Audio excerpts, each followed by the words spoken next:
Hi అండి. అందరికీ నమస్తే. మనలో చాలామంది సమర్థత ఉండి కూడా ఉన్నత శిఖరాలకి వెళ్ళలేకపోతున్నారు. అలాంటి వారి కోసం ఈ కథ.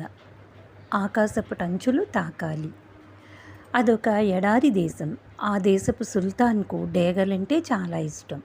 ఆ విషయం తెలిసిన పొరుగు దేశాల పాలకులు అతని స్నేహం కోరి మేలుజాతి డేగలను బహుమతిగా పంపిస్తుండేవారు.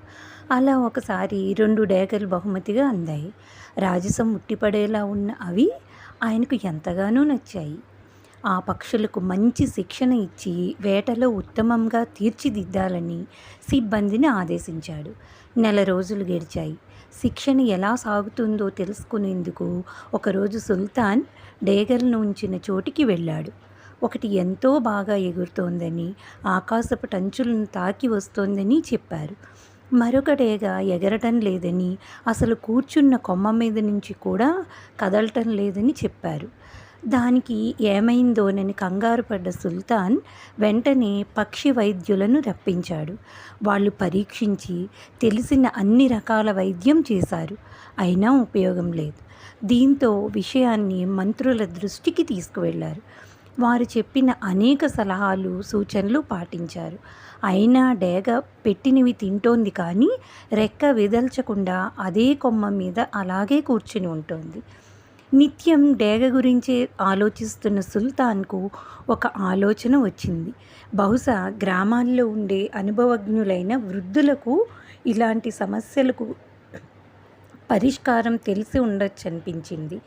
దాంతో ఈ సమస్యను పరిష్కరించిన వారికి తగిన బహుమతి ఇస్తానని ప్రకటించాడు.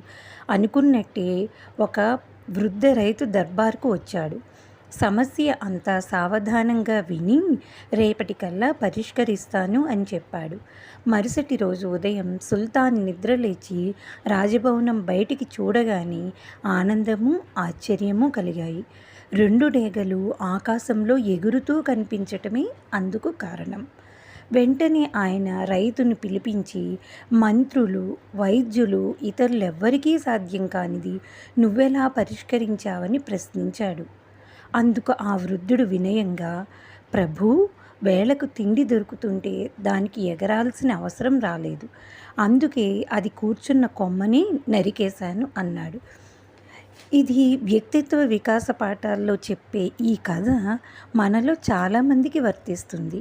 ఎందుకంటే మనలో చాలామంది యువత కూడా ఆ డేగ లాంటి వాళ్ళే. ఉన్నతమైన శిఖరాలను చేరుకోగల శక్తి సామర్థ్యాలు ఉన్నవాళ్లే. కాకపోతే భద్ర జీవితానికి అలవాటు పడి గిరిగీసుకుని ఉండిపోతారు. డేగ కొమ్మను పట్టుకుని ఉన్నట్లే ఉన్న చోటే ఉండిపోతారు. విసుగు, విరామం లేకుండా గానుగెద్దు తరహా జీవితానికి పరిమితమవుతారు. ఏదైనా కొత్తగా ప్రయత్నించాలంటే భయం, ఓడిపోతామేమోనని ఆందోళన.